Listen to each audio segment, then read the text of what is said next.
আল্লাহ আল্লাহু আকবার আল্লাহু আকবার। আসসালামু আলাইকুম ওয়া রাহমাতুল্লাহ। না এটা যন্ত্রণা নামাজও ঠিক মতো করতে পারি না। এই তোরা মসজিদের মধ্যে এত দুষ্টুমি করছিস কেন? যা বেরো, হাট হাট, যা বেরো। আর তুমি এখানে বসে রয়েছো কেন? যা বেরো। মসজিদ কি ফাজলামির জায়গা পাইছিস নাকি? যা বেরো। আর কোনোদিন যদি মসজিদে দেখি ঠ্যাং ভেঙে ফেলে দেবো। এতবার নিষেধ করার পরও তোরা মসজিদে এসে চিল্লাচিল্লি করিস। ফাজিল ছেলেবেলে কোথাকার।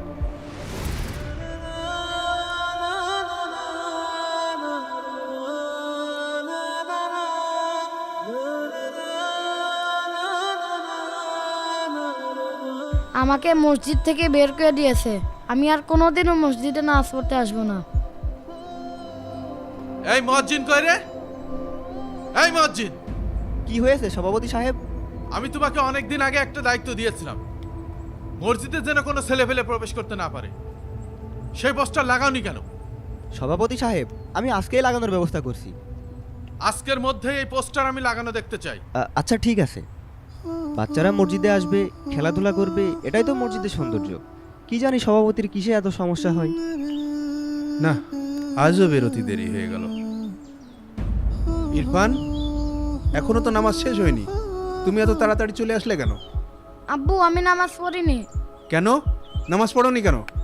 আমরা ছোট, এই জন্য আব্দুল সাত্তার চাচা আমাদের মসজিদ থেকে বের করে দিয়েছে আর বলেছে আবার মসজিদে আসলে আমাদের ঠ্যাং ভেঙে ফেলবে। আব্বু, আমি আর কোনোদিনও নামাজ পড়বো না। কি মসজিদ কেউ নিজের টাকায় তৈরি করেছে? ওর বাবাতে মসজিদ নাকি যে বাচ্চারা মসজিদে গেলে বের করে দেবে? চলো আমার সঙ্গে। ওর এত বড় সাহস কি করে হয়? ও আমার ছেলের ঠ্যাং ভেঙে ফেলতে চাই। আজকে ওর মাথা ফাটাই ফেলবো। ছেলে ফেলের জ্বালায় নামাজ পড়া যায় নাকি? এই, তুই আমার ছেলের মসজিদ থেকে বের করে দিয়েছিস কেন? আমার ছেলে ঠ্যাং ভেঙে ফেলতে চাইছিস কেন?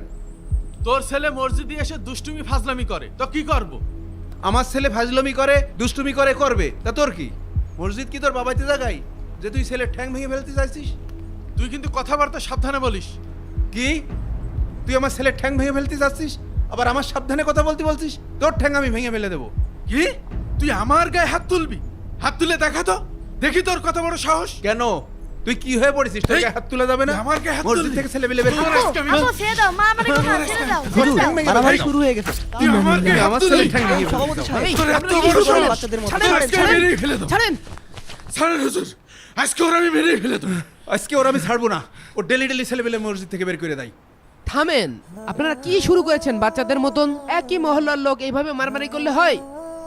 হুজুর, ও আমার ছেলের মসজিদ থেকে বের করে দিয়েছে আর বলেছে মসজিদে আসলে আমার ছেলের ঠ্যাং ভেঙে ফেলে দেবে। আর আমার ছেলে বাড়িতে বলছে ও মসজিদে আর নামাজ পড়তেই আসবে না। তো কি করবো? তোর ছেলে এখনো ছোট মানুষ, তোর ছেলের মসজিদে নামাজ পড়ার এখনো বয়স হয়েছে? আপনি এটা কি বললেন সভাপতি সাহেব? ওনার বাচ্চা কই ছোট মানুষ?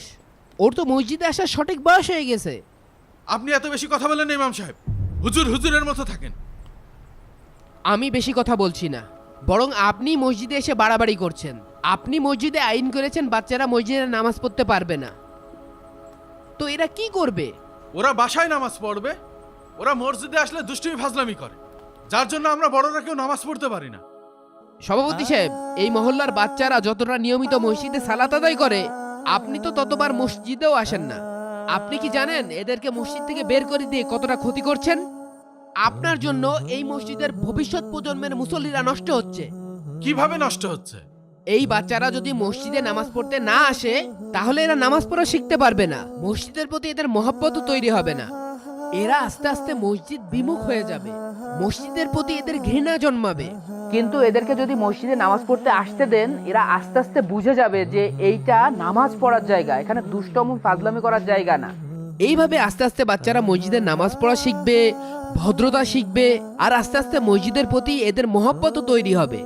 শুনে রাখেন, আজ যদি এই মসজিদে বাচ্চাদের কোলাহল না শোনা যায়, তাহলে ভবিষ্যৎ প্রজন্মের মুসল্লিদের জন্য ভয় করেন। আপনার সন্তানকে আপনি নিজ হাতে মসজিদে নিয়ে আসুন, কারণ ছোটবেলা থেকে মসজিদে আসার অভ্যাস শিশু মনে দারুণ প্রভাব ফেলে।